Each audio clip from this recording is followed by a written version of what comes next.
형수님, 이건 가족끼리 하는 건데 왜 이렇게 복잡하게 생각하세요? 그 말이 나왔을 때 저는 웃었습니다. 네, 오케이, 가족끼리 하는 거니까 괜찮다고 했죠. 그런데 사실 그 순간 저는 이미 알고 있었습니다. 3개월 전부터요. 통장에서 어디로 돈이 흘러가는지, 누가 그 흐름을 만들었는지, 병원 원무과 6년이 저를 그냥 두지 않더라고요. 오늘 이야기 시작하기 전에 좋아요와 채널 구독 바로 눌러주세요. 그럼 이야기 시작하겠습니다. 서울 은평구의 한 골목.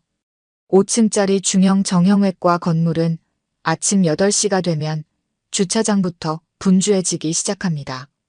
무릎이 안 좋은 어르신들, 허리 수술 후 재활 중인 중년 환자들, 운동 중 다쳐서 온 젊은이들. 임서아가 원무과 창구에 앉아 컴퓨터를 켜는 시간은 늘 8시 10분이었습니다. 전산이 완전히 열리기 전에 오늘 예약 현황과 어제 미수납 건수를 먼저 확인하는 게 그녀의 루틴이었거든요. 6년이었습니다. 처음엔 단순 수납 업무로 시작했지만 지금은 건강보험 청구 오류 검토, 외래 입원 수납 전산 관리, 비급여, 항목 정산까지 맡고 있었습니다. 원장 선생님이 가끔 서아 씨 없으면 이 병원 돌아가겠어? 라고 농담처럼 말하는 게 그냥 하는 소리가 아니었죠. 숫자를 다룬다는 건 단순히 덧셈 뺄셈이 아닙니다. 흐름을 읽는 겁니다. 어디서 들어오고 어디로 나가는지 그 패턴에서 벗어나는 순간을 잡아내는 것. 서아는 그게 몸에 배어 있었습니다. 오전 진료가 시작되면서 대기실이 차기 시작했습니다. 서아는 수납 창구 앞에서 환자들을 응대하면서도 한편으로 어제 올라온 보험 청구 반송건을 처리했습니다. 상병 코드 입력 오류, 진료 날짜, 불일치, 사소해 보이지만 반송 하나당 병원 수입에 구멍이 생기는 일들이었습니다. 서아의 손이 키보드 위를 빠르게 움직였습니다. 그때 선배 하은경이 옆자리에 앉으며 커피를 내밀었습니다. 서아야, 너 요즘 점심도 안 먹고 뭐해? 어제 반송건이 3개나 떴어요. 선배. 아이고. 어디 오류야? 2건이 상병 코드고 1건이 산정특례 기간 초과요. 하은경이 혀를 찼습니다. 14년 경력의 베테랑이었지만 보험 청구 쪽은 서아가 더 빠르다는 걸 인정하고 있었습니다. 야, 너 집에서도 그렇게 살아? 퇴근하고도 숫자 들여다봐? 서아는 대답 대신 피식 웃었습니다. 그리고 창문 밖을 잠깐 바라봤습니다. 집에서도 숫자를 들여다보고 있었습니다. 하지만 그건 병원 서류가 아니라 남편 회사의 장부였거든요. 남편 윤기홍이 인테리어 회사를 차린 건 결혼 이듬해였습니다. 처음엔 소규모 아파트 인테리어 시공으로 시작했다가 5년이 지난 지금은 직원 7명에 연매출 4억 규모로 성장했습니다. 기홍 인테리어. 이름도 남편 이름에서 따온 거였죠. 서아는 결혼 초부터 남편 회사의 비공식 격리 역할을 해왔습니다. 세금 계산서 정리, 외주 인건비 지출 내역, 월별 매출 집계. 회계사 비용을 아끼려는 남편의 부탁이었지만 서아도 싫지 않았습니다. 자신이 잘하는 일이었으니까요. 그렇게 5년을 해오면서 서아는 이 회사의 돈 흐름을 손바닥 보듯 알고 있었습니다. 그래서 3개월 전 처음으로 이상한 패턴을 발견했을 때 그냥 넘길 수가 없었습니다. 발단은 아주 작은 것이었습니다. 매달 25일에 정기적으로 빠져나가는 외주비 항목이 있었는데 그 금액이 서아가 알고 있던 외주 업체 단가와 미묘하게 달랐습니다. 5만 원, 10만 원. 작은 차이였죠. 하지만 서아는 그냥 넘기지 않았습니다. 병원에서 보험 청구 오류를 잡아낼 때처럼 이 작은 불일치에 집중했습니다. 3달치 내역을 뽑아봤습니다. 입금 총액 대비 지출 총액을 대조했습니다. 그리고 외주비로 처리된 항목들의 수취 계좌를 확인했을 때 서하의 손이 멈췄습니다. 수취 계좌 중 하나가 낯선 번호였습니다. 기홍 인테리어와 거래해온 기존 업체들의 계좌가 아니었습니다. 은행 코드를 확인해 봤더니 인터넷 전문 은행이었습니다. 그것도 개인명의 계좌로 보이는 번호였죠. 서하는 그 계좌 번호를 수첩에 메모해 두었습니다. 아직 아무 말도 하지 않았습니다. 더 확인이 필요했거든요. 그날부터 서하는 조용히 추적을 시작했습니다. 퇴근 후 남편이 회사에서 늦게 귀가하는 날이면 서하는 공용으로 쓰는 노트북을 열어 회사 장부 파일을 들여다봤습니다. 남편이 그녀에게 접근 권한을 준 파일이었으니 이상한 일이 아니었습니다. 단지 더 꼼꼼하게 보기 시작한 것뿐이었죠. 발견이 쌓이기 시작했습니다. 낯선 계좌로의 이체는 3개월 전 처음 등장했습니다. 금액은 처음에 80만 원이었다가 다음 달 120만 원, 그 다음 달 180만 원으로 늘었습니다. 표기는 모두 외주비였지만 서하가 파악하고 있는 정식 외주 업체 목록에는 해당 계좌가 없었습니다. 그리고 결정적인 단서가 있었습니다. 이체 날짜와 금액 패턴이 남편 동생 윤기준이 회사에 합류한 시점과 정확하게 일치했습니다. 윤기준은 3개월 전 형 회사에 들어왔습니다. 현장 실장이라는 직함으로요. 서하는 그때도 조금 마음에 걸렸지만 남편이 기준이도 이제 자리 잡아야지라고 하기에 그러려니 했습니다. 그런데 기준이 합류하자마자 아내 정채린도 자주 모습을 보이기 시작했습니다. 자재 발주 현황을 확인한다며 회사에 드나들었고 거래처 미팅에 기준이 대신 채린이 나가는 일도 생겼습니다. 서하는 그때마다 동서 채린의 부드러운 웃음을 떠올렸습니다. 형수님, 이런 거 어려우시잖아요. 제가 챙길게요. 그 말이 이제는 다르게 들렸습니다. 오전 진료 피크가 지나고 잠깐 한숨을 돌리는 시간, 서하는 수납창구 한쪽에서 손바닥만 한 수첩을 꺼냈습니다. 거기에는 지난 석 달간 추적한 내역이 빽빽하게 적혀 있었습니다. 이체 날짜, 금액, 수취 계좌 뒷번호. 서하만 알아볼 수 있는 약식 표기였지만 내용은 명확했습니다. 누군가 기홍 인테리어의 외주비 항목을 이용해 정체불명 계좌로 돈을 빼돌리고 있었습니다. 그리고 그 흐름을 만들 수 있는 사람은 회사 장부에 접근 권한이 있는 사람이었습니다. 기홍 본인 아니면 기홍이 권한을 준 사람. 서하의 심장이 조여들었습니다. 하지만 손은 흔들리지 않았습니다. 수첩을 덮고 가운 주머니에 넣었습니다. 아직 확신할 수 없었습니다. 더 확인이 필요했습니다. 하지만 그날 저녁 집에 돌아와 식탁에 마주 앉은 남편의 얼굴을 바라볼 때 서하는 이미 알고 있었습니다. 이 집안에서 뭔가 무너지기 시작했다는 것을. 그리고 그 무너짐을 막을 수 있는 사람은 숫자를 읽을 줄 아는 자신뿐이라는 것을요. 그날 저녁 남편이 먼저 꺼낸 말이 있었습니다. 식탁에 마주 앉아 된장찌개를 먹는 중이었습니다. 기홍이 숟가락을 내려놓으면서 헛기침을 했습니다. 서하는 그 소리를 듣는 순간 직감했습니다. 뭔가 꺼낼 말이 있다는 신호였거든요. 5년 결혼 생활이 만들어준 감각이었습니다. 서하야, 나 할 말 있어. 응. 기준이 얘기인데. 서하는 숟가락을 내려놓지 않았습니다. 평소처럼 찌개를 뜨면서 남편이 말을 잇기를 기다렸습니다. 기준이가 회사에서 많이 고생하고 있잖아. 현장도 뛰고 거래처 관리도 하고 채린이도 자재 발주 쪽을 많이 도와주고 있고 그래서 어머니랑 얘기가 있었는데 기홍이 잠시 말을 멈췄습니다. 찌개 국물이 뚝배기에서 보글거리는 소리만 났습니다. 회사 지분 일부를 기준이 쪽으로 정리하는 게 어떻겠냐고. 서하의 숟가락이 멈췄습니다. 아주 잠깐이었습니다. 그리고 다시 움직였습니다. 얼마나요? 처음엔 20% 정도. 나중에 기여도 보면서 더 조정하고. 나중에 더 조정한다는 게 어느 정도까지를 말하는 거예요? 기홍이 잠시 머뭇거렸습니다. 어머니 말씀이 40%까지는 가야 기준이가 진짜 일할 맛이 난다고 하셔서. 서하는 뚝배기 뚜껑을 조용히 닫았습니다. 아무 말도 하지 않았습니다. 기홍이 불안한 듯 말을 이었습니다. 서하야, 가족끼리 같이 하는 거잖아. 기준이도 이제 애둘 아버지고. 형제끼리 같이 키워나가는 게 나쁜 건 아니잖아. 언제부터 얘기가 됐어요?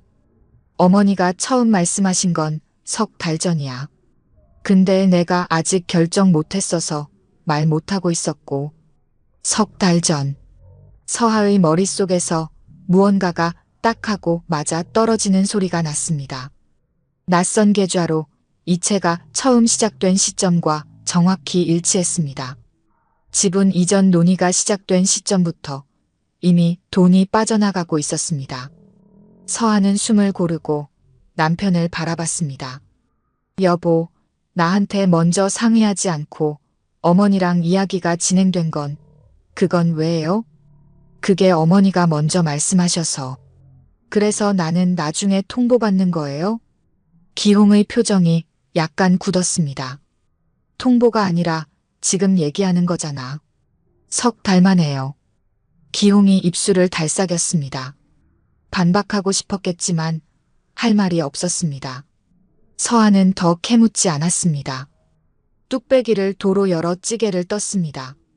마저 먹었습니다.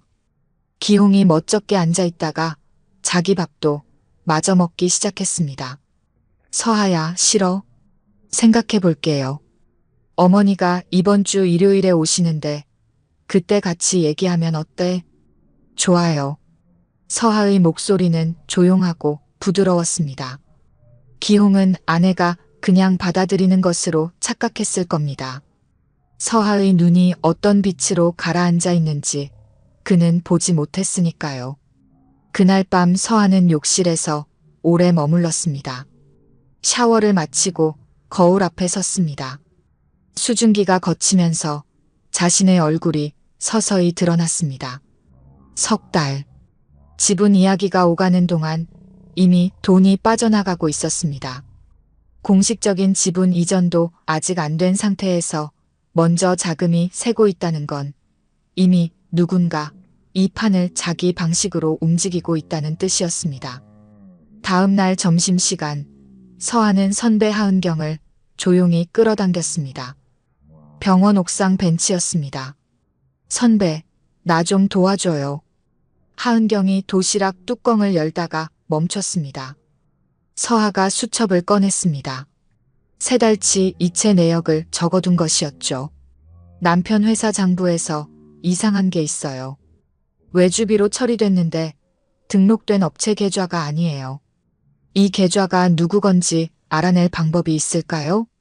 하은경이 수첩을 받아들고 숫자들을 훑었습니다. 그녀의 눈이 좁아졌습니다.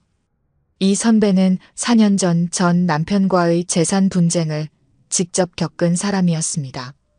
숫자가 말하는 것을 직감적으로 읽을 줄 알았죠. 서하야, 이거 계좌 주인 알아내려면 임의로는 안 돼. 금융실명제법 때문에 개인이 타인 계좌 조회는 못해. 그런데 방법이 있어. 남편 회사 명의로 이 계좌에 거래 확인서를 요청할 수 있어. 회사가 이체한 상대방 계좌니까 회사 대표 권한으로 요청하면 어느 은행인지는 나와. 그리고 만약 이게 나중에 법적 분쟁으로 가면 법원 통해서 금융정보 제공 신청하면 명의인까지 나오고. 서하가 고개를 끄덕였습니다. 지금 당장은 은행 코드랑 계좌 패턴으로 범위를 좁히는 거야. 그리고 이게 진짜 빼돌린 거라면 자금 흐름 정리해서 변호사한테 들고 가. 내가 이혼 재산 분쟁 때 썼던 변호사 연락처 줄까? 서하는 잠시 망설였습니다. 아직 그 단계까지 갈지 모르겠어요. 서하야. 하은경이 도시락 뚜껑을 닫으며 서아를 바라봤습니다. 이런 거 발견하면 제일 먼저 해야 할 게 뭔지 알아? 뭔데요? 움직이지 말고 모으는 거야. 증거를. 눈에 띄게 행동하면 상대방이 먼저 덮어. 조용히 차곡차곡 숫자로 쌓아놔. 그 다음에 한꺼번에 꺼내는 거야. 서아는 그 말을 들으며 고개를 끄덕였습니다. 눈에 띄지 않게. 조용히. 숫자로. 병원 원무과 6년이 그녀를 그렇게 훈련시켜 왔다는 걸 서아는 그때 처음 감사히 여겼습니다. 일요일 오전 시어머니 박금내가 왔습니다. 오전 11시쯤 도착했습니다. 시동생 기준과 동서 채린도 함께였습니다. 채린은 손에 케이크 상자를 들고 왔습니다. 요즘 유행하는 케이크 가게 것이었는데 포장이 예뻤습니다. 서아에게 내밀면서 채린이 웃었습니다. 형수님, 이거 좋아하실 것 같아서요. 가게 웨이팅이 2시간이에요. 고마워요, 채린 씨. 서아도 웃었습니다. 어색함 없이 자연스럽게. 거실에 5명이 모였습니다. 시어머니 박금내는 소파 가운데를 차지하고 앉으면서 거실을 천천히 훑었습니다. 어떤 사람인지 알 수 있는 동작이었습니다. 공간을 먼저 장악하는 습관. 서아는 커피와 과일을 내왔습니다. 서아야, 앉아. 얘기 좀 하자. 박금내가 손짓했습니다. 서아가 기홍 옆에 앉았습니다. 채리는 기준 옆에 단정하게 앉아 무릎에 손을 모았습니다. 표정은 차분했습니다. 너무 차분해서 오히려 준비가 되어 있다는 느낌이 들었습니다. 우리 기준이 얘기 기홍이한테 들었지? 시어머니가 시작했습니다. 네, 어머니. 들었어요. 어때, 서아야? 기준이도 이제 가정이 있고 애도 둘이야. 형 회사가 잘 되면 동생 입장에선 눈이 가는 거 당연하잖아. 형제끼리 같이 키워나가는 게 뭐가 나빠. 서아는 잠시 커피잔을 손에 감쌌습니다. 따뜻한 온기가 손바닥에 전해졌습니다. 어머니, 기준 씨가 회사에 기여하는 건 맞아요. 현장도 나가고 고생하는 거 저도 알고요. 그런데 지분 이전은 좀 더 구체적으로 얘기해야 할 것 같아요. 어떤 기여에 대해 어느 정도의 지분인지 그게 명확해야 나중에 분쟁이 없거든요. 채린이 부드럽게 끼어들었습니다. 형수님, 그렇게 복잡하게 생각하실 필요 없어요. 가족끼리 하는 건데. 서류 이런 거 번거롭게 하지 말고 그냥 실내로 하면 되잖아요. 가족끼리 하는 건데. 서아는 그 문장을 속으로 되새겼습니다. 채린이 이 말을 꺼낼 줄 알았습니다. 채린 씨. 서아가 채린을 바라봤습니다. 채린의 미소가 살짝 굳었습니다. 가족끼리 하는 거라면 오히려 더 명확하게 해야 해요. 나중에 서로 상처 안 받으려면요. 지분이 들어가는 문제는 감정이 아니라 숫자로 해야 해요. 그야 물론이죠. 그런데 아직 결정도 안 됐는데 벌써부터 서류 얘기를 하시면 아직 결정이 안 됐다고요? 서아가 조용히 말했습니다. 채린이 멈췄습니다. 그러면 먼저 한 가지만 확인하고 싶어요. 서아는 커피잔을 내려놓았습니다. 가방에서 수첩을 꺼내지 않았습니다. 아직 그 카드를 꺼낼 때가 아니었거든요. 하지만 말만으로도 충분했습니다. 여보 회사 외주비 지출 내역을 제가 정리하는데요. 요즘 들어 거래업체 목록에 없는 계좌로 이체가 나가고 있더라고요. 혹시 새로 거래 시작한 업체가 있어요? 기홍의 눈이 미세하게 흔들렸습니다. 채린의 손이 무릎 위에서 살짝 움직였습니다. 그게 거래처가 좀 바뀐 게 있어. 내가 나중에 설명할게. 언제부터요? 서아야, 오늘은 그 얘기 말고. 여보. 서아의 목소리가 낮아졌습니다. 온도가 내려간 것처럼 느껴질 정도로요. 나중에 설명할 거라고 했으니까 나중에 들을게요. 오늘은 일단 지분 이전은 좀 더 시간을 갖고 얘기하자고 어머니께 말씀드려도 될까요? 시어머니가 미간을 찌푸렸습니다. 시간은 얼마나 더 필요해? 한 달요. 한 달. 제가 회사 장부 정리를 맡고 있으니까 지분 이전 전에 현재 회사 재무 상태를 먼저 정확히 파악해야 할 것 같아요. 그게 기준 씨한테도 공정하고 남편한테도 공정한 거니까요. 시어머니가 아들을 바라봤습니다. 기홍은 뭔가를 말하려다 멈췄습니다. 체리는 표정을 관리하고 있었지만 눈 아래가 살짝 긴장한 것이 서하에겐 보였습니다. 알겠어. 한 달은 기다려보자. 시어머니가 커피를 한 모금 마셨습니다. 그날 오후 시댁 식구들이 돌아가고 나서 기홍이 설거지하는 서하 옆에 섰습니다. 서하야. 응. 오늘 왜 그랬어? 무슨 거요? 외주비 얘기. 갑자기 왜 꺼냈어? 서하는 수도꼭지를 잠그고 행주로 손을 닦았습니다. 남편을 바라봤습니다. 내가 장부 정리하는데 이상한 게 있으면 물어봐야죠. 그게 제 일이잖아요. 그게 오늘 자리에서 꺼낼 얘기야? 이상한 거 발견하면 바로 물어보는 게 맞지 않아요? 기홍이 입술을 꾹 다물었습니다. 뭔가를 말하고 싶었겠지만 틀린 말을 하면 더 이상해질 것 같았겠죠. 나중에 설명해 줄게. 언제요? 곧. 서하는 다시 고개를 끄덕였습니다. 기다릴게요. 그리고 행주를 걸어두고 방으로 들어갔습니다. 문을 닫고 침대에 앉아 눈을 감았습니다. 심장이 빠르게 뛰었습니다. 이제 이쪽에서 뭔가를 눈치챘다는 건 그쪽에서도 알았을 겁니다. 시간이 생겼습니다. 한 달. 그 시간 안에 서하는 숫자를 완성해야 했습니다. 한 달이 지나기 전에 일이 터졌습니다. 그건 서하의 예상보다 빨랐습니다. 그리고 예상보다 훨씬 노골적이었습니다. 어느 평일 저녁 기홍이 퇴근하면서 말했습니다. 서하야, 어머니가 이번 주 토요일에 우리 집에서 가족 모임 하자고 하셔.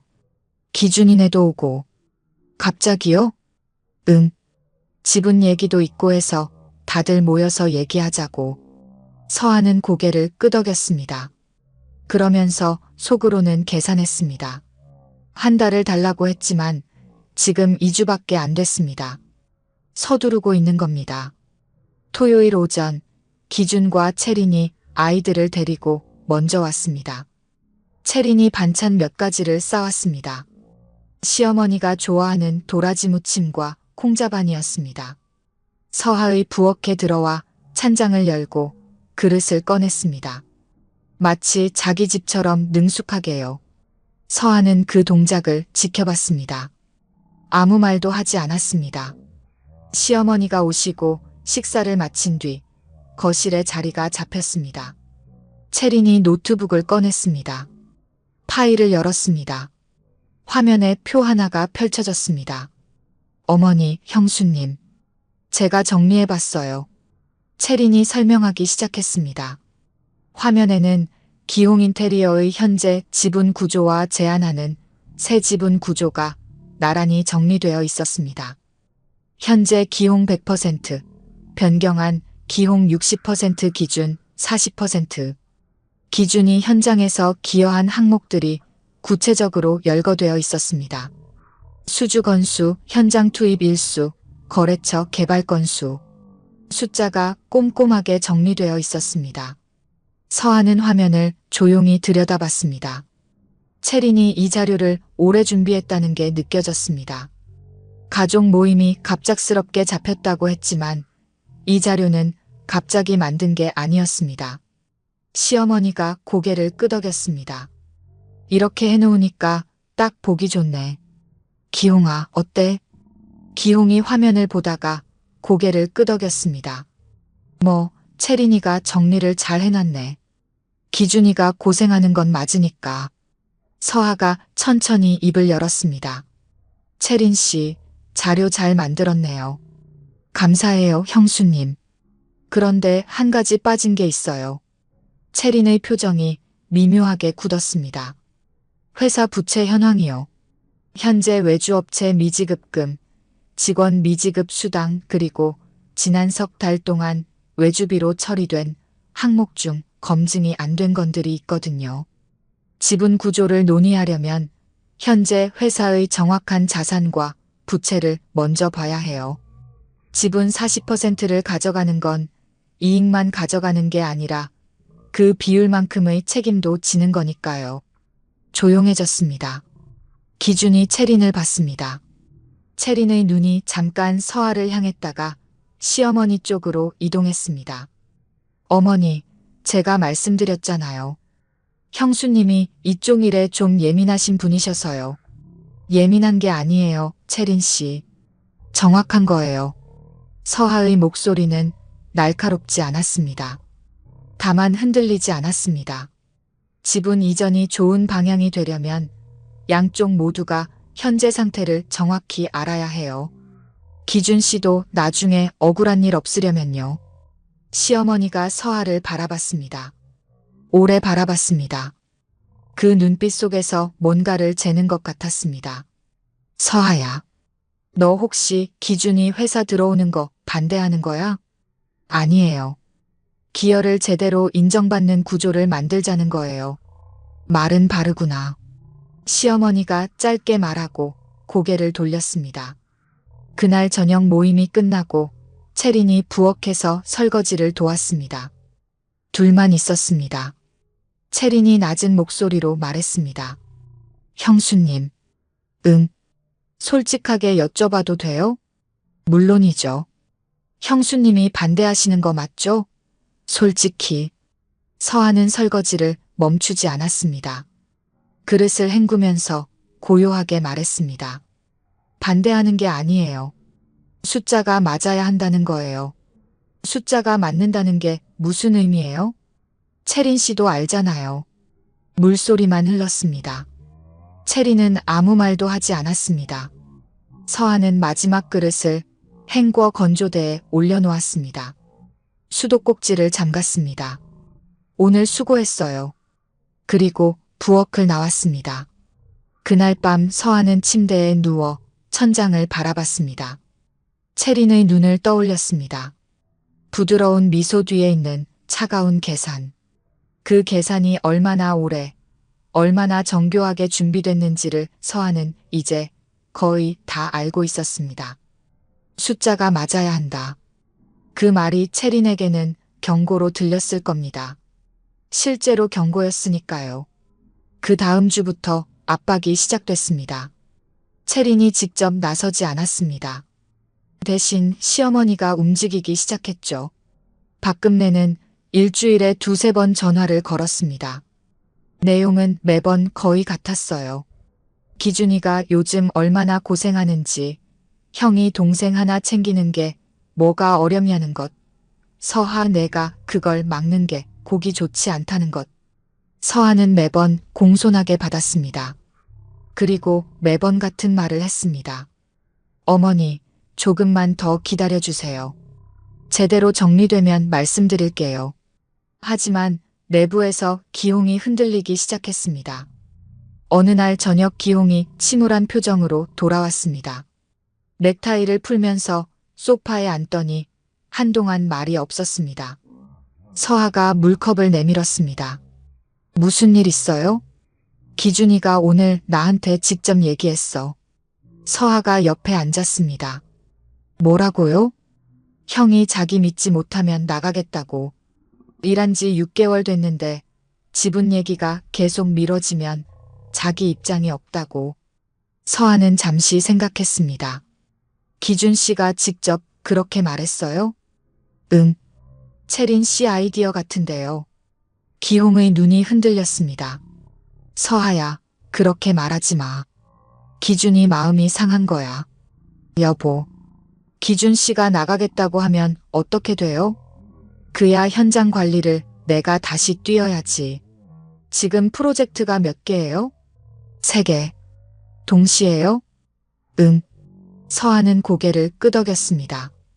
기홍이 혼자 3개 현장을 동시에 돌리는 건 물리적으로 무리였습니다. 기준이 빠지면 당장 인력 공백이 생기는 구조였죠. 그 취약점을 채린이 정확하게 겨냥하고 있었습니다. 여보, 나한테 한 달만 달라고 했잖아요. 아직 한 달도 안 됐어요. 어머니도 계속 전화하시고 기준이도 이러니까. 그럼 내가 조금 빨리 마무리할게요. 대신 서두르지는 않을 거예요. 기홍이 한숨을 쉬었습니다. 서하야, 너 사실 뭔가 알고 있는 거야? 서하는 남편을 바라봤습니다. 그의 눈에는 진짜 걱정이 있었습니다. 그리고 동시에 뭔가를 알아챌까봐 두려워하는 빛도 있었습니다. 아마도 자신이 모르는 사이에 일어난 일이 있다는 걸 어렴풋이 느끼고 있는 것 같았습니다. 나중에 얘기해요. 서하는 자리에서 일어났습니다. 그 주 내내 서하는 퇴근 후 하은경 선배가 소개해준 변호사를 만났습니다. 강북의 작은 법무법인이었습니다. 변호사 이름은 조태민, 40대 초반의 남성이었습니다. 기업 분쟁과 가족 재산 소송을 주로 다루는 사람이었죠. 서하는 지금까지 수집한 내역을 모두 꺼냈습니다. 수첩에 정리한 이체 기록, 회사 장부 파일에서 캡처해둔 화면, 기존 거래 업체 계좌와 낯선 계좌 번호의 비교표. 조태민 변호사가 자료를 검토했습니다. 이 낯선 계좌로의 이체, 총 얼마나 됩니까? 석 달 합산 380만 원이에요. 그 자체로는 금액이 크지 않지만 패턴이 문제네요. 매달 늘어나고 있잖아요. 네. 이대로면 연간 2천만 원 이상이 빠져나갈 수도 있어요. 변호사가 고개를 끄덕였습니다. 계좌 명의를 확인해야 해요. 혹시 남편분이 이 이체를 알고 있을 가능성은요? 서하는 잠시 생각했습니다. 남편이 직접 했거나 아니면 채린 씨가 장부 접근 권한을 받아서 한 거예요. 어느 쪽이든 남편이 완전히 몰랐을 가능성은 낮아요. 변호사가 펜을 내려놓았습니다. 지분 이전이 확정되기 전에 이미 자금이 움직이고 있다는 건 두 가지 중 하나예요. 미리 실질적인 지분 행사를 해온 것, 아니면 배임에 해당하는 횡령이거나요. 서하의 손이 테이블 위에서 잠시 굳었습니다. 어떻게 해야 해요? 먼저 계좌 명의를 파악하는 게 급해요. 제가 내용 증명 형식으로 은행에 거래 확인 요청을 넣을 수 있어요. 회사 측 대리인으로요. 다만 이 과정에서 남편분이 알게 될 수도 있어요. 남편은 어떻게 되는 건가요? 본인이 알고 지시했다면 공동행위자가 되고요. 몰랐다면 피해자가 될 수도 있어요. 어느 쪽인지에 따라 접근 방식이 달라집니다. 서하는 창밖을 바라봤습니다. 밤 서울의 빌딩들이 불을 밝히고 있었습니다. 남편, 기홍, 5년을 함께한 사람. 그가 이 모든 걸 알면서 숨겼는지 아니면 정말 몰랐는지 서하는 아직 결론을 내리지 않았습니다. 하지만 알아야 했습니다. 변호사 사무실을 나와 버스를 탔습니다. 서울밤 풍경이 차창 밖으로 흘러갔습니다. 빌딩 불빛들 사이로 서하의 생각도 천천히 정리됐습니다. 그날 밤 집에 돌아오니 기홍이 먼저 와 있었습니다. 소파에서 TV를 보고 있었는데 서하가 들어오자 리모컨을 내려놨습니다. 어디 갔다 왔어? 선배랑 저녁 먹었어요. 기홍은 더 묻지 않았습니다. 서하가 욕실에 다녀오는 사이 식탁에 야식이 차려져 있었습니다. 편의점 삼각김밥과 컵라면이었습니다. 배고플 것 같아서 기홍이 말했습니다. 서하는 잠시 그를 바라봤습니다. 이 남자는 나쁜 사람이 아닙니다. 그냥 약한 사람이었습니다. 어머니에게 약하고 동생에게 약하고 자기 욕심에도 약한 사람. 여보, 응. 오래전부터 물어보고 싶었던 게 있어요.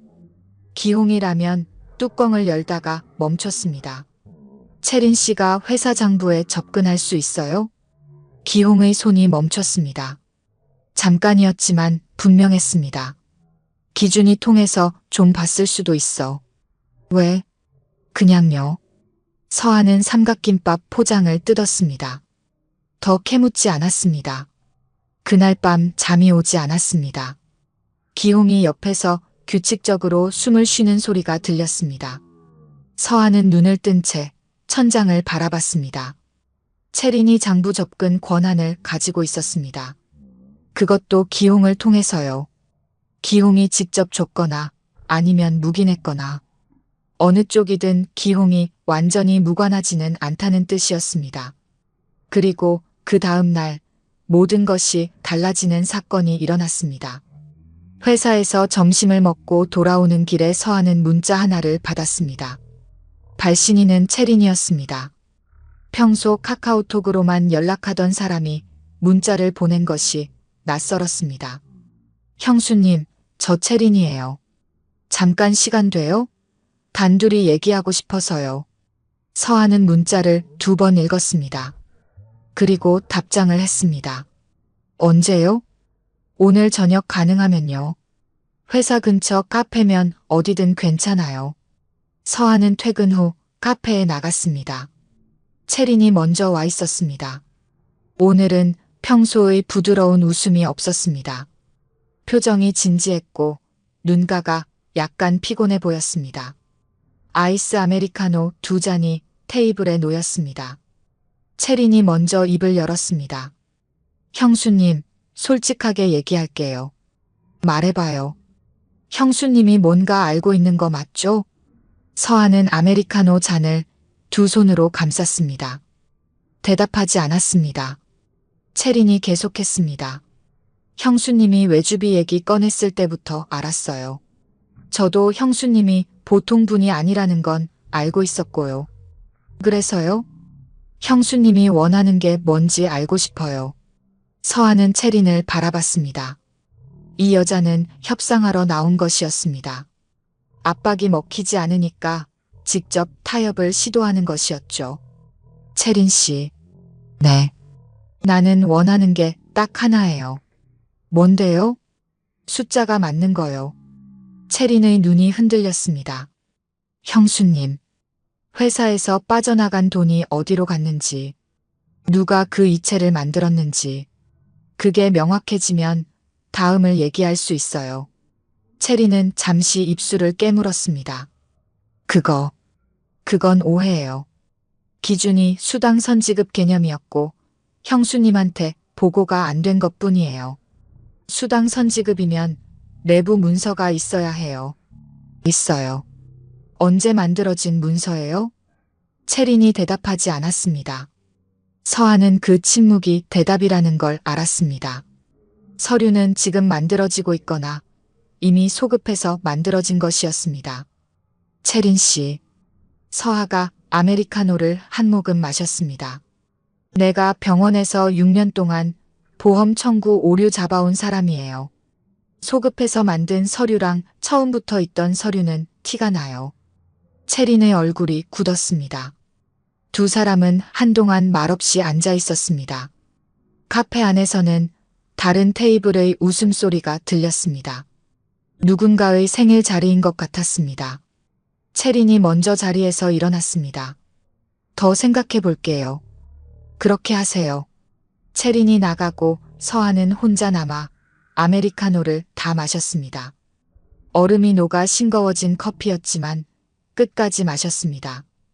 창밖으로 저녁 거리가 보였습니다. 사람들이 바쁘게 걷고 있었습니다. 채린이 흔들리고 있었습니다. 그건 좋은 신호였습니다. 하지만 흔들린다는 건 동시에 더 과감하게 움직일 수도 있다는 뜻이었습니다. 서하는 스마트폰을 꺼내 조태민 변호사에게 문자를 보냈습니다. 빨리 진행하는 게 좋겠어요. 상대방이 서류를 정리하고 있는 것 같아요. 변호사가 움직이기 시작한 건 다음 주였습니다. 조태민 변호사는 기홍인테리어 법인 명의로 해당 계좌에 대한 거래 확인 요청서를 은행에 제출했습니다. 회사 대표 대리인 자격으로 요청한 것이었는데 여기서 변호사가 사용한 건 서하가 가져온 장부 캡처 화면과 이체 내역 정리본이었습니다. 닷새 뒤 은행에서 회신이 왔습니다. 해당 계좌는 카카오뱅크 개인 계좌였습니다. 명의인 조회는 은행 측에서 바로 알려줄 수 없다고 했지만 계좌 개설 일자와 이 계좌로의 첫 거래 날짜를 알 수 있었습니다. 계좌 개설일은 기준이 기홍인테리어에 입사하기 딱 2주 전이었습니다.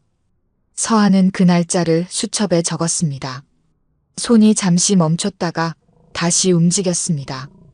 2주 전. 기준이 회사에 들어오기 2주 전에 만들어진 계좌. 이건 우연이 아니었습니다. 미리 준비된 것이었습니다. 기준이 합류하기 전부터 이 구조를 설계한 사람이 있었다는 뜻이었습니다. 그리고 그 사람은 기준이 아니었습니다. 채린이거나 아니면 채린이 기준의 명의를 이용한 것이었습니다. 서한은 조용히 앉아 그 결론을 소화했습니다. 병원 원무과에서 수년간 보험 청구 오류를 잡아온 방식으로 생각했습니다. 증거를 먼저 모으고 패턴을 확인하고 결론은 마지막에. 성급하게 움직이면 안 됩니다. 그런데 그 주 목요일 예상치 못한 곳에서 균열이 생겼습니다. 기홍이 퇴근 후 연락 없이 늦었습니다. 밤 11시가 넘어서야 돌아왔는데 술 냄새가 진하게 났어요. 혼자가 아니었습니다. 누군가와 오래 마신 냄새였죠. 어디서 마셨어요? 기준이랑. 서하의 등 뒤로 차가운 감각이 스쳤습니다. 기준 씨랑요? 응. 많이 힘들다고 하더라. 나도 미안하고 해서. 기홍이 소파에 털썩 앉았습니다. 넥타이를 풀면서 말했습니다. 서하야. 나 사실 기준이한테 미안해. 형이면서 제대로 챙겨준 것도 없고. 오늘 얘기 들어보니까 채린이도 많이 힘들었다고. 서하는 아무 말도 하지 않았습니다. 기홍이 계속했습니다. 집은 이전 그냥 진행하려고. 서하야, 너도 좀 이해해줘. 혈육이잖아. 여보. 서하가 남편 앞에 앉았습니다. 눈을 맞췄습니다. 나한테 1달 달라고 했잖아요. 아직 안 됐어요. 그냥 2달째 질질 끄는 것밖에 더 돼. 채린이도 지쳤다고. 채린 씨가 지쳤어요? 응. 서하는 잠시 침묵했습니다. 기준과 술을 마시고 온 남편. 오늘 그 자리에서 무슨 얘기가 오갔을지 서하는 짐작할 수 있었습니다. 채린이 설계한 자리였을 겁니다. 형과 동생이 감정적으로 화해하는 자리를 만들어서 지분 이전을 감정의 영역으로 끌어들이는 전략이었죠. 영리한 방법이었습니다. 여보, 한 가지만 물어볼게요. 뭐? 기준 씨 외주비 계좌, 당신이 만들라고 한 거예요? 기홍이 눈을 찡그렸습니다. 외주비 계좌가 무슨 소리야? 회사 장부에 외주비로 처리돼서 매달 빠져나가는 개인 계좌가 있어요. 기준 씨 입사 2주 전에 만들어진 거예요. 기홍의 얼굴이 굳었습니다. 그게 뭔 소리야? 당신이 지시한 거예요. 아니면 모른 거예요? 기홍이 소파에서 일어나 서하를 내려다봤습니다. 취기가 오른 얼굴이었지만 눈빛은 갑자기 선명해졌습니다. 서하야, 지금 나를 의심하는 거야? 확인하는 거예요. 내가 내 회사 돈을 빼돌려. 그게 말이 돼? 모른다고 하면 그럼 채린 씨가 당신 모르게 한 거예요. 침묵이 흘렀습니다. 기홍의 표정이 복잡하게 뒤틀렸습니다. 서하야, 너 지금 채린이를 범죄자 취급하는 거야? 범죄라는 말은 내가 하지 않았어요. 말 돌리지 마. 서하는 자리에서 일어났습니다. 오늘 많이 마셨어요. 자요. 그리고 방으로 들어갔습니다. 기홍이 뭔가를 더 말했지만 문을 닫은 후였습니다. 서하는 침대에 앉아 무릎을 모았습니다. 기홍이 몰랐을 수도 있었습니다. 아니면 알면서 묵인했을 수도 있었습니다. 오늘 그의 반응을 봐서는 아마도 완전히 모르지는 않았을 겁니다. 다만 채린이 하는 일을 구체적으로 알고 싶지 않아서 눈을 감았을 가능성이 높았습니다. 그게 더 나쁜 경우였습니다. 서한은 스마트폰을 들었습니다. 조태민 변호사에게 문자를 보냈습니다. 내일 다시 만날 수 있어요? 급하게 됐어요. 다음 날 저녁 변호사 사무실에서 서한은 지금까지 모은 모든 내역을 꺼냈습니다. 은행 거래 확인서 회신 내용, 수첩에 정리한 이체 날짜와 금액, 장부 파일, 캡처본, 채린과의 대화에서 포착한 발언들. 조태민 변호사가 자료를 검토하면서 말했습니다. 계좌 개설일이 입사 2주 전이라는 건 굉장히 중요한 단서예요. 사전 모의의 정황이 되거든요. 명의인 확인이 관건이겠죠? 맞아요. 법원에 금융정보 제공 명령을 신청하는 방법이 있어요. 민사소송을 제기하면서 증거보전 신청으로 같이 넣는 거예요. 다만 이렇게 되면 소송이 시작되는 거라 남편분도 알게 되고 상황이 공식화됩니다. 서하가 물었습니다. 소송 말고 방법이 없을까요? 급여 명목이나 수당 명목이라면 세금 신고 내역을 확인하는 방법도 있어요. 기준 씨가 이 금액을 정식 급여로 받았다면 소득세 신고가 돼 있어야 해요. 신고가 안 됐다면 미신고 소득이 되는 거고요. 서하의 눈이 빛났습니다. 세금 신고 내역은요? 회사 세무사를 통해 확인할 수 있어요. 회사 대표 권한으로 요청하면 돼요. 남편분이 대표니까 남편분을 통하거나 아니면 법인의 세무 대리인을 통해서요. 남편이 협조를 안 해줄 수도 있어요. 조태민 변호사가 잠시 생각했습니다. 그렇다면 한 가지 더 방법이 있어요. 고용노동부에 민원을 넣는 방법이에요. 기준 씨가 이 회사의 직원으로 등록됐다면 고용보험 피보험자 내역이 있을 거예요. 외주비로 처리된 이 금액이 급여라면 4대 보험 신고도 같이 됐어야 하거든요. 신고가 안 됐다면 이건 노무 위반이고 동시에 이 돈이 공식 보수가 아니라는 증거가 되는 거예요. 서하는 빠르게 메모했습니다. 변호사 사무실을 나오면서 서하의 머릿속에서 퍼즐이 조각조각 맞춰지기 시작했습니다. 채린이 만든 구조는 이랬습니다. 기준이 회사에 들어오기 전에 미리 개인 계좌를 만들었죠. 기준이 합류하자마자 그 계좌로 외주비 명목의 이체를 시작했습니다. 공식 급여가 아닌 외주비 형태로 처리함으로써 세금 신고도 피했습니다. 금액을 매달 조금씩 늘리면서 자연스럽게 정착시키는 것이 목표였을 겁니다. 그리고 지분 이전까지 완성되면 이 돈 흐름은 그냥 지분 행사의 선지급으로 후처리할 수 있었을 거예요. 치밀한 설계였습니다. 하지만 장부를 들여다보는 여자가 있었습니다. 집으로 돌아오는 버스 안에서 서하는 창밖 야경을 바라봤습니다. 불빛들이 흘러갔습니다. 이제 서하에게 필요한 건 두 가지였습니다. 첫째, 계좌 명의인이 채린임을 공식적으로 확인하는 것. 둘째, 이 자금 흐름이 세금 신고 없이 이루어진 비공식 이체라는 것을 입증하는 것. 그리고 그 두 가지가 갖춰지면 공식적으로 움직일 수 있었습니다. 서하는 눈을 감았습니다. 버스가 흔들렸습니다. 지금 이 순간에도 채린은 서류를 정리하고 있을 겁니다. 기홍은 동생과 술을 마시며 감정적으로 흔들리고 있을 거고요. 시어머니는 전화로 압박을 가하고 있을 겁니다. 하지만 서하는 흔들리지 않았습니다. 심장이 빠르게 뛰었지만 손은 무릎 위에 가지런히 놓여 있었습니다. 숫자는 거짓말을 하지 않습니다. 조금만 더 기다리면 됩니다. 여러분 여기까지 들으셨나요? 서하 씨 정말 대단하지 않으세요?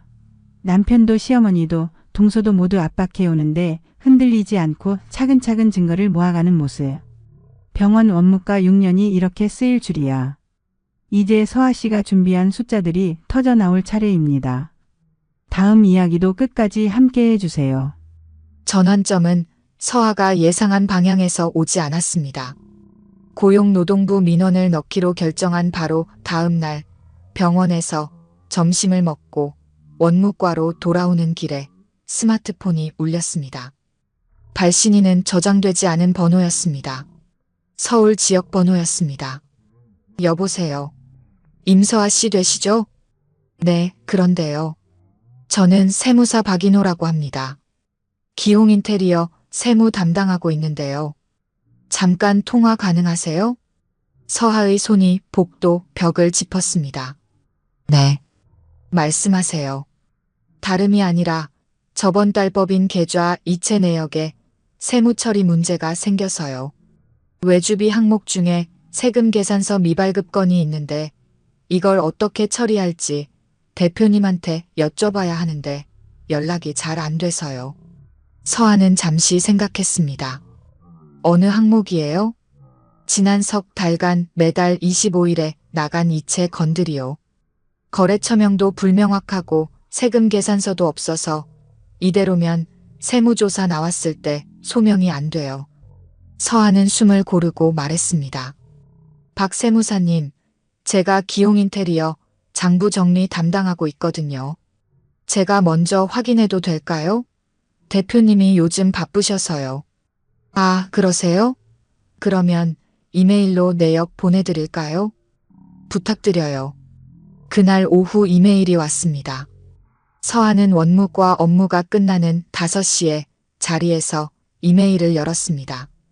세무사가 정리한 내역에는 서하가 추적해온 계좌로의 이체 건들이 모두 적혀 있었습니다. 그리고 세무사의 메모가 있었습니다. 해당 이체건들, 수취인 계좌가 기존 외주 업체와 다른 개인 계좌로 확인됩니다. 세금 계산서 없이 이 금액을 비용 처리하기 어렵고 만약 개인 급여라면 근로소득 신고가 돼 있어야 하는데 기준 씨 명의로는 정규 급여 외 추가 소득 신고가 없습니다. 기준 씨 명의. 서하는 그 문장을 3번 읽었습니다. 세무사가 이미 계좌 명의를 파악하고 있었습니다. 계좌는 기준 명의였습니다. 체린 명의가 아니라 기준 명의였습니다. 서하는 잠시 당혹감을 느꼈습니다. 체린이 기준의 명의를 쓴 것이었습니다. 체린 본인이 드러나지 않도록요. 하지만 그 순간 서하는 오히려 더 큰 그림을 봤습니다. 기준명의 계좌로 회사 자금이 들어갔습니다. 세금 신고 없이. 이건 기준이 정식 급여 외로 회사 돈을 받은 것입니다. 설령 체린이 실제로 계좌를 관리했다 해도 명의상 수취인은 기준이었습니다.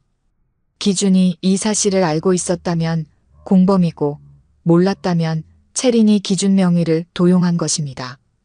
어느 쪽이든 체린의 계획이 완전히 깨끗하지 않다는 것이 드러났습니다. 세무사에게 답장을 보냈습니다.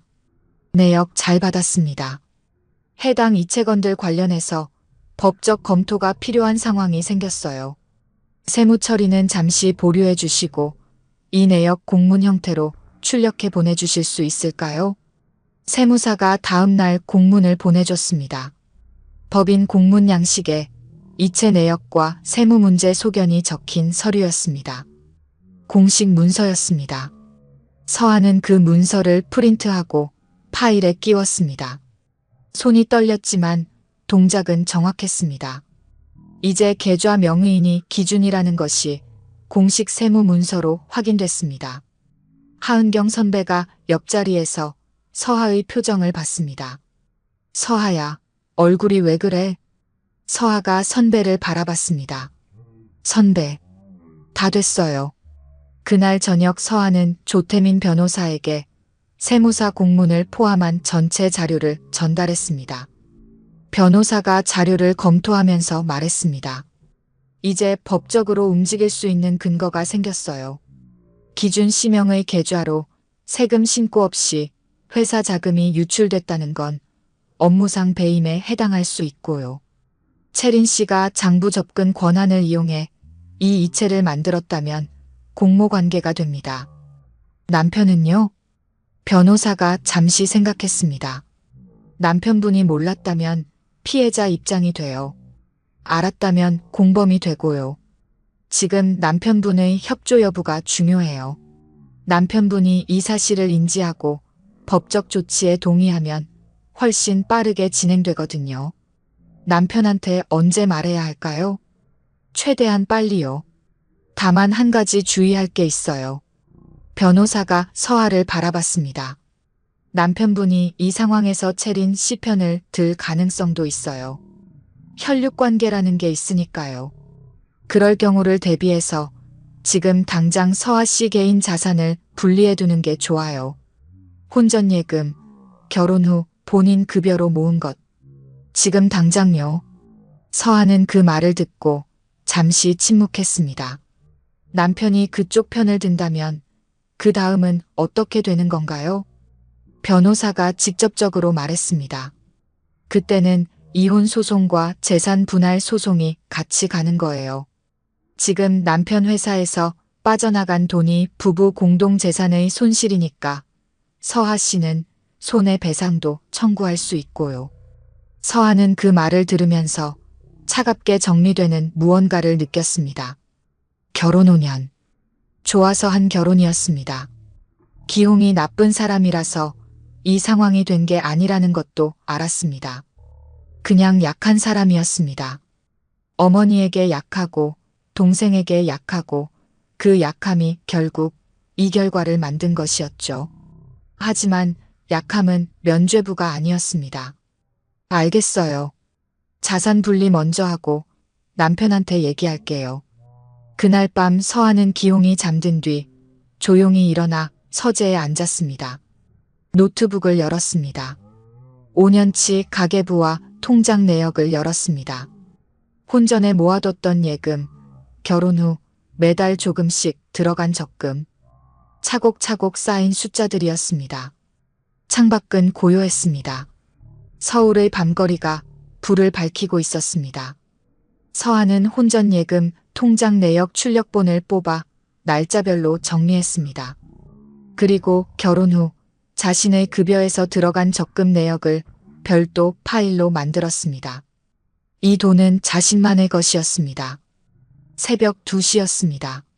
서아는 모든 정리를 마치고 노트북을 닫았습니다. 서재에서 나와 침실 문을 열었습니다. 기홍이 자고 있었습니다. 편안한 표정이었습니다.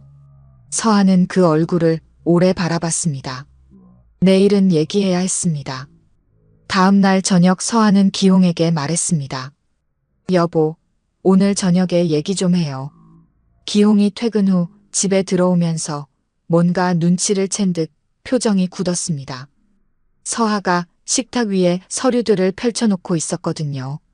세무사 공문, 이체 내역 정리본, 장부 캡처 파일을 인쇄한 것들이었습니다. 기홍이 가방을 내려놓지도 않고 서류를 내려다봤습니다. 이게 뭐야? 앉아요. 서아의 목소리는 낮았지만 명확했습니다. 기홍이 천천히 의자를 빼고 앉았습니다. 서아는 처음부터 설명했습니다. 3개월 전 처음 이상한 이체를 발견한 것부터 계좌 개설일이 기준 입사 2주 전이라는 것, 세금 신고가 없다는 것, 명의인이 기준이라는 것.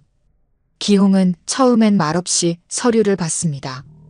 그러다가 자신의 이름이 사용된 법인 공문을 보는 순간 손이 떨렸습니다. 이거 세무사가 이미 알고 있었어? 연락이 왔어요. 세무 처리를 어떻게 하냐고. 언제? 사흘 전. 기홍이 테이블 위에 팔꿈치를 짚고 이마를 감쌌습니다. 채린이가. 당신은 알았어요? 긴 침묵이 흘렀습니다. 몰랐어. 진짜로. 서아는 그 대답을 들으면서 남편의 얼굴을 봤습니다. 거짓말이 아닌 것 같았습니다. 당혹감과 배신감이 뒤섞인 표정이었습니다. 아니, 정확히는 알고 싶지 않아서 안 본 것과 진짜 모른 것이 섞여 있는 표정이었습니다. 기준이도 알고 있었겠지. 기홍이 나지막하게 말했습니다. 중얼거림에 가까웠습니다. 기준이 계좌니까요. 이게 얼마야? 총. 지금까지 확인된 건 380만 원이에요. 4개월째 이어지고 있으니 이달 분까지 합산하면 더 됩니다. 이대로 가면 연간 2천만 원 이상이에요. 기홍이 자리에서 일어났습니다. 방 안을 걸었습니다. 서한은 가만히 앉아 그를 지켜봤습니다. 나한테 왜 이제 말해? 확실하게 확인하고 나서 말하려고요. 3개월 동안 혼자 들고 있었어? 네. 기홍이 멈췄습니다. 서하를 바라봤습니다. 서하야. 미안해. 서하는 대답하지 않았습니다. 내가 채린이 믿은 게 잘못이야. 어머니 말만 듣고 기준이 편이라고 생각하면서 서하 내 말을 흘려들었어. 진짜 미안해. 서하는 잠시 생각했습니다. 여보. 응. 지금 선택해야 해요. 기홍의 표정이 굳었습니다. 이걸 그냥 덮을 건지 아니면 제대로 해결할 건지. 해결한다는 게 법적으로요. 기홍이 입술을 꾹 다물었습니다. 한동안 말이 없었습니다. 기준이는 내 동생이야. 알아요. 채린이도 우리 가족이고 알고 있어요. 근데 이게 법적으로 가면 기준이가. 여보. 서하가 조용히 끊었습니다. 기준 씨 계좌로 세금 신고 없이 회사 돈이 나갔어요. 이미 세무사가 알고 있고 세무조사 나오면 소명이 안 돼요. 지금 해결 안 하면 더 커져요. 기홍이 두 손으로 얼굴을 감쌌습니다. 손가락 사이로 한숨이 흘렀습니다. 그날 밤 기홍은 기준에게 전화를 걸었습니다. 서하는 방에서 들을 수 있었습니다. 기홍의 목소리가 처음엔 낮다가 점점 높아졌습니다. 기준아, 채린이랑 같이 한 거야? 형한테 어떻게 그럴 수 있어? 내가 얼마나 믿었는데. 잠시 후 기홍의 목소리가 다시 낮아졌습니다.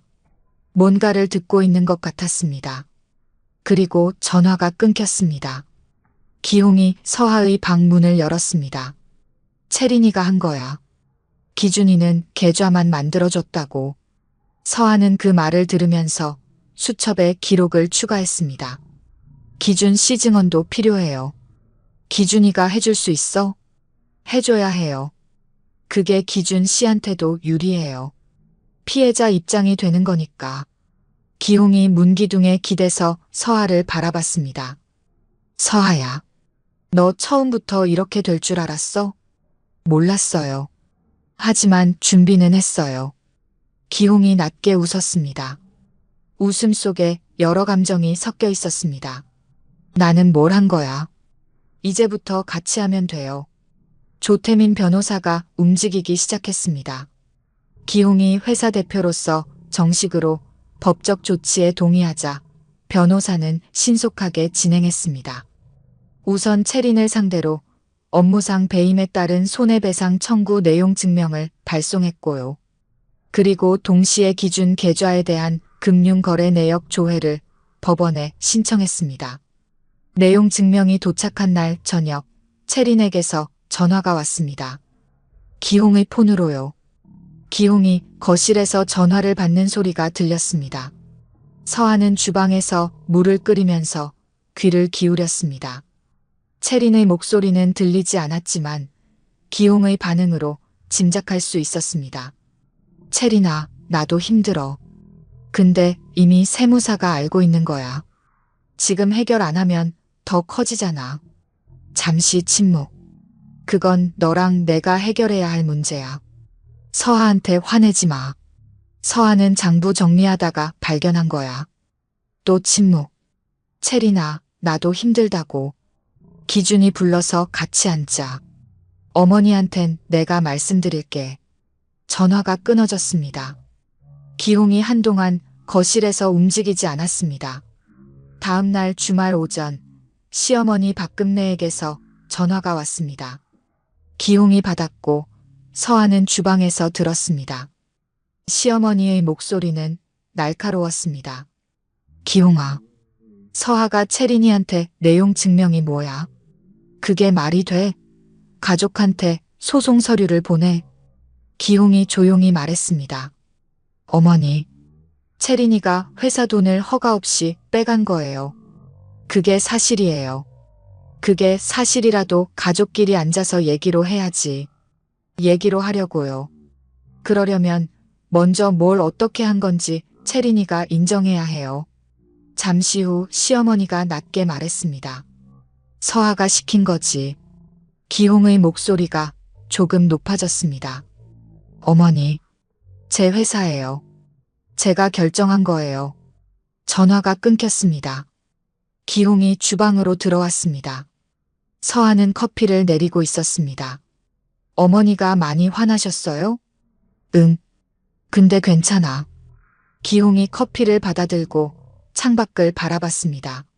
서아야, 나 이제야 알 것 같아. 내가 왜 3개월 동안 혼자 들고 있었는지. 서아는 말없이 자기 커피를 들었습니다. 말했으면 내가 덮으려 했을 거야. 그냥 가족이니까 이해하자고. 서아가 조용히 말했습니다. 그래서요? 그러지 않아서 다행이야. 서아는 커피를 한 모금 마셨습니다. 창밖으로 봄 햇살이 들어오고 있었습니다. 따뜻했습니다. 며칠 뒤 채린이 변호사 사무실에 나타났습니다. 기준도 함께였습니다. 내용 증명에 대한 대응이었습니다. 채린 쪽 변호사도 동행했습니다. 서아는 조태민 변호사와 함께 그 자리에 들어갔습니다. 기홍도 있었습니다. 채린은 처음에 수당선 지급이라고 주장했습니다. 기준의 기여를 인정해서 미리 지급한 것이라고요. 서아가 세무사 공문을 꺼냈습니다. 수당선 지급이면 소득세 신고가 돼 있어야 해요. 채린의 변호사가 소득 공제 처리를 나중에 일괄 정리할 예정이었다고 했습니다. 서아가 계좌 개설일 문서를 꺼냈습니다. 계좌 개설일이 기준 시 입사 2주 전이에요. 채린의 변호사가 주저했습니다. 서아가 월별 이체 금액 증가 추이를 꺼냈습니다. 80만 원, 120만 원, 180만 원. 매달 늘고 있어요. 채린의 얼굴이 굳었습니다. 기준은 고개를 숙였습니다. 조태민 변호사가 말했습니다. 지금까지 빠져나간 380만 원 전액 반환과 향후 일체 장부 접근 권한 차단에 동의하시면 이번 건은 형사 고소 없이 마무리할 수 있습니다. 채린의 변호사가 채린과 조용히 이야기를 나눴습니다. 채린의 눈이 서아를 향했습니다. 서아는 그 시선을 피하지 않았습니다. 채린의 변호사가 말했습니다. 반환은 가능하지만 전제 조건이 있습니다. 기준 씨의 기여분에 대한 정당한 보상 구조, 즉 지분 이전을 같이 논의해야 한다는 겁니다. 조태민 변호사가 서아를 봤습니다. 서아가 고개를 저었습니다.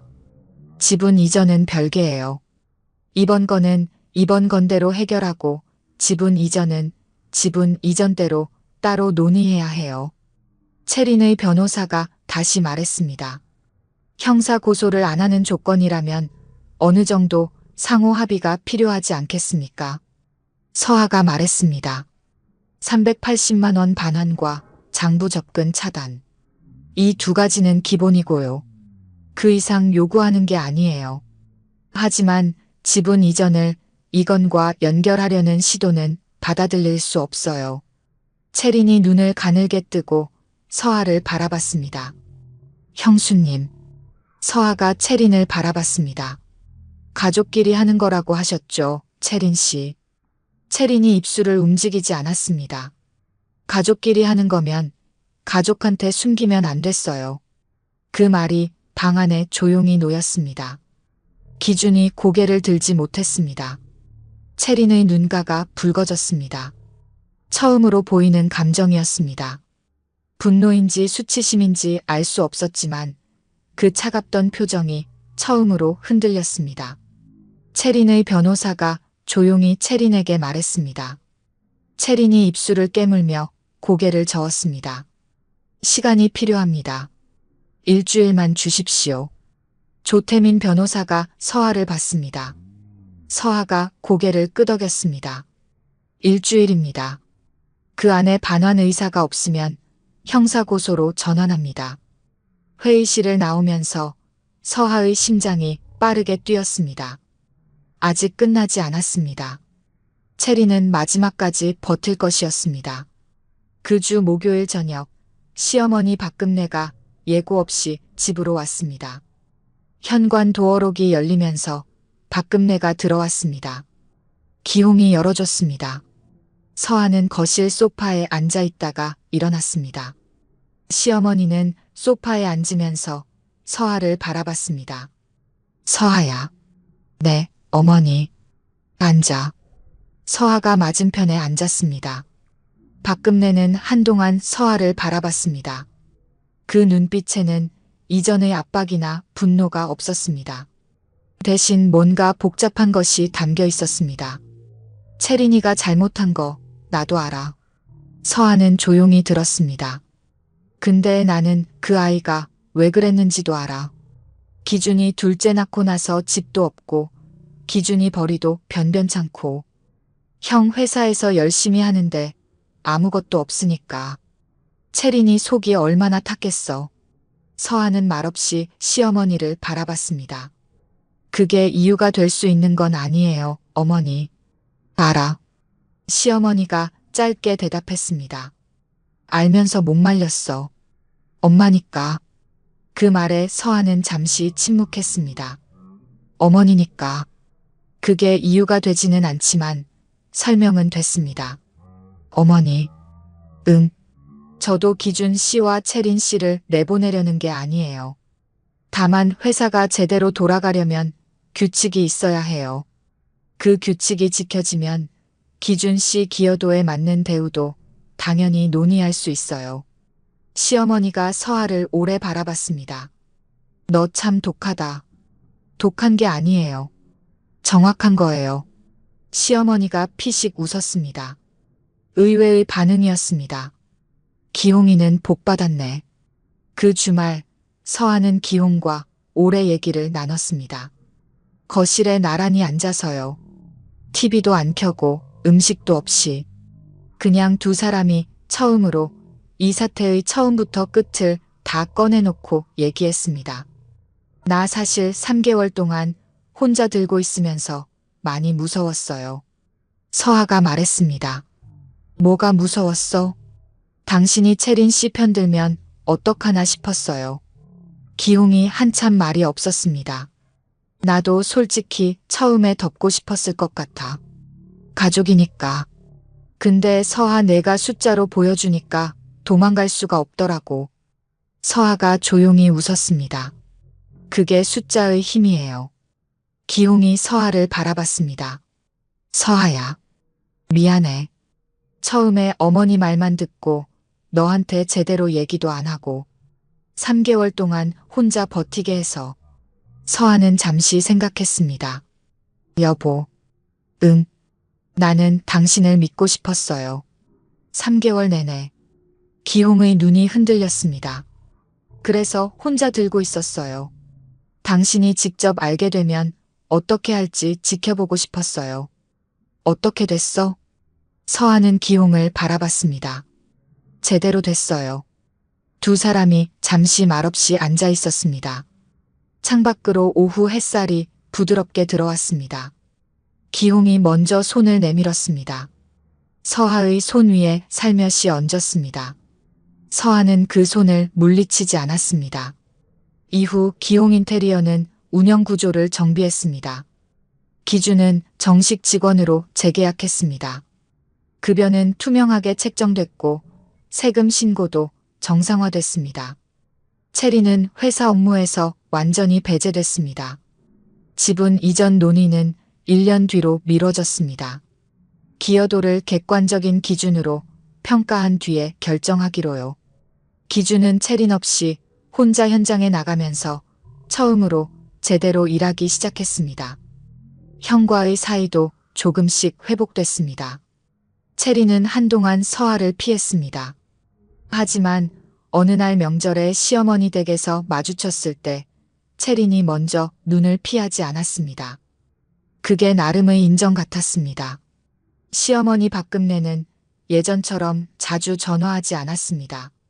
대신 명절에 왔을 때 서하에게 직접 반찬을 싸줬습니다. 말은 없었지만 그게 화해의 방식이었습니다. 서아는 그 반찬통을 받으면서 조용히 생각했습니다. 가족이라는 게 어떤 건지, 숫자보다 복잡하고 감정보다 단단한 것. 서아는 그게 무엇인지 아직 다 알지 못했습니다. 하지만 이것만은 알았습니다. 제대로 된 구조 위에서만 진짜 가족이 될 수 있다는 것을요. 일주일이 지났습니다. 채린 측에서 연락이 왔습니다. 조태민 변호사를 통해서였습니다. 합의하겠습니다. 그 말이 왔을 때 서아는 병원 원무과 자리에 앉아 있었습니다. 변호사의 문자를 2번 읽었습니다. 손이 잠깐 멈췄다가 다시 움직였습니다. 사흘 뒤 380만 원이 기홍인테리어 법인 계좌로 반환됐습니다. 기준은 장부 접근 권한이 공식적으로 차단됐고 채린 측 변호사가 내용 증명 수신 확인서에 서명했습니다. 서아는 그날 저녁 변호사 사무실에서 마지막 서류에 도장을 찍었습니다. 폭발이 아니었습니다. 드라마 같은 역전 장면도 없었습니다. 그냥 숫자가 제자리를 찾은 것이었습니다. 수첩을 꺼냈습니다. 마지막 줄에 날짜와 함께 짧게 적었습니다. 반환 완료. 그로부터 반년이 지났습니다. 기홍인테리어는 달라졌습니다. 장부는 매달 세무사가 점검했습니다. 외주비 지출은 반드시 세금 계산서와 함께 처리됐습니다. 기준은 정식 직원으로 사대보험이 적용됐고 급여는 통장으로 투명하게 들어왔습니다. 서아가 요청한 내부 규칙들이었습니다. 기홍이 그것들을 하나씩 실행했습니다. 서아는 달라진 회사 장부를 볼 때마다 이상하게 뿌듯함을 느꼈습니다. 자기 회사도 아닌데요. 아니, 어쩌면 자기 회사가 맞았습니다. 5년을 함께 만든 것이었으니까요. 병원에서도 변화가 있었습니다. 서아가 보험 청구 시스템 개선 제안서를 원장에게 제출했고 원장이 그것을 채택했습니다. 처리 속도가 빨라졌고 반송 건수가 줄었습니다. 선배 하은경이 말했습니다. 야, 너 승진하겠다. 그냥 제가 하던 거 하는 거예요, 선배. 야, 그게 다가 아니야. 너 요즘 많이 달라졌어. 서아가 고개를 갸웃했습니다. 뭐가요? 예전엔 그냥 주어진 일 잘하는 사람이었는데 지금은 뭔가 자기가 결정하는 사람 같아. 서아는 그 말을 생각해 봤습니다. 하은경의 말이 틀리지 않았습니다. 3개월 동안 혼자 숫자를 들고 다니면서 서아는 자신이 어떤 사람인지 알게 됐습니다. 무서워도 정확하게 보는 사람. 흔들려도 손을 멈추지 않는 사람. 감정보다 사실을 먼저 챙기는 사람. 그게 병원에서도 나타나기 시작한 것이었습니다. 어느 금요일 저녁 기홍이 일찍 귀가하면서 꽃을 들고 왔습니다. 편의점에서 산 포장 화환이었는데 어색하게 내밀면서 말했습니다. 오늘 우리 5주년이야. 서아가 달력을 봤습니다. 맞았습니다. 결혼 5주년이었습니다. 잊고 있었어요. 나도 거의 잊을 뻔했는데 어머니가 알려주셨어. 서아가 꽃을 받았습니다. 편의점 화환이었지만 기홍이 직접 들고 온 것이었습니다. 어디 가자. 밥이라도. 어디요? 배가 고파. 서아가 웃었습니다. 2 사람은 집 근처 조용한 한식집에 갔습니다. 특별한 데가 아니었습니다. 그냥 갈비탕이 맛있는 곳이었습니다. 마주 앉아서 밥을 먹으면서 기홍이 말했습니다. 서아야. 응. 나 앞으로 잘할게. 서아는 숟가락을 내려놓지 않았습니다. 갈비탕을 한술 뜨면서 말했습니다. 말 말고 숫자로 보여줘요. 기홍이 웃음을 터뜨렸습니다. 서아도 웃었습니다. 오랜만에 가볍게 웃었습니다. 1년이 지났습니다. 기홍인테리어는 연매출이 5억 2천을 넘었습니다. 기준이 현장을 안정적으로 이끌면서 수주가 늘었습니다. 기준에 대한 정식 지분 논의가 시작됐습니다. 이번엔 제대로였습니다. 변호사가 동석한 자리에서 기여도 평가 자료와 함께 기준과 기홍과 서하가 함께 앉아 얘기했습니다. 체리는 그 자리에 없었습니다. 기준이 스스로 그렇게 요청했습니다. 회의가 끝나고 기준이 서하에게 말했습니다. 형수님, 미안합니다. 서하는 기준을 바라봤습니다. 고개를 숙인 35세 남자. 체린 없이는 말도 제대로 못하던 사람이 지금은 혼자 앉아서 사과를 하고 있었습니다. 됐어요. 앞으로 잘해요. 기준이 고개를 끄덕였습니다. 그날 오후 서하는 조태민 변호사 사무실에 들렀습니다. 마지막 서류 정리를 하기 위해서였습니다. 변호사가 서하를 보면서 말했습니다. 임서하 씨, 이 일 어떠셨어요? 서하가 잠시 생각했습니다. 무서웠어요. 근데 할만했어요. 법 공부하셨어요? 아니요. 숫자 공부를 했어요. 변호사가 웃었습니다. 결국 같은 거예요. 틀리지 않으려고 하는 것. 서하는 그 말을 들으면서 고개를 끄덕였습니다. 집으로 돌아오는 버스 안에서 서하는 수첩을 꺼냈습니다. 처음으로 이상한 이체를 발견했을 때부터 지금까지의 기록들이 빼곡했습니다. 날짜, 금액, 계좌, 대화 내용, 법적 조치 일자. 마지막 페이지에 서하는 짧게 적었습니다. 완료. 버스가 은평구 골목으로 접어들었습니다. 저녁 햇살이 차창 안으로 길게 들어왔습니다. 서하는 수첩을 덮고 창밖을 바라봤습니다. 병원 건물이 보였습니다. 내일도 8시 10분에 출근해서 예약 현황을 확인하고 보험 청구 오류를 잡아낼 것입니다. 그게 그녀의 하루였습니다. 하지만 이제는 그 하루가 조금 다르게 느껴졌습니다. 숫자는 거짓말을 하지 않습니다.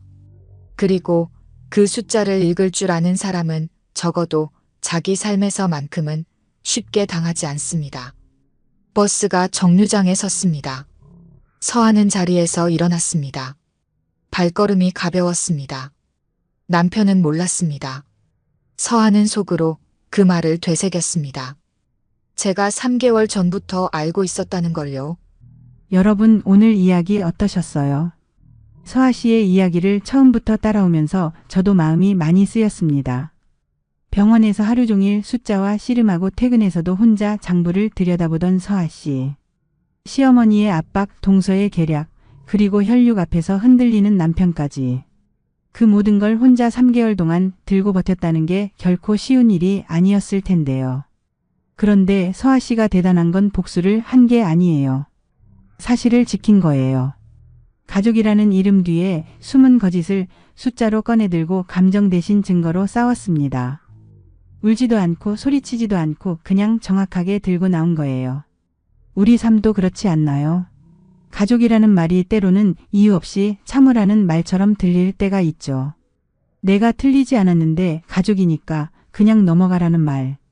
그런데 서하 씨가 우리에게 보여준 건 달랐습니다. 진짜 가족이 되려면 제대로 된 구조 위에서야 한다는 것. 사랑보다 신뢰가 먼저이고 신뢰는 말이 아닌 숫자로 확인된다는 것. 오늘 이야기가 여러분께 작은 위로가 됐으면 좋겠습니다. 내 주변의 숫자들을 조금 더 주의 깊게 들여다보게 되셨다면, 서하 씨처럼 흔들리지 않을 수 있는 힘이 생기셨다면 그걸로 충분합니다. 구독과 좋아요 부탁드립니다. 황혼둥지였습니다.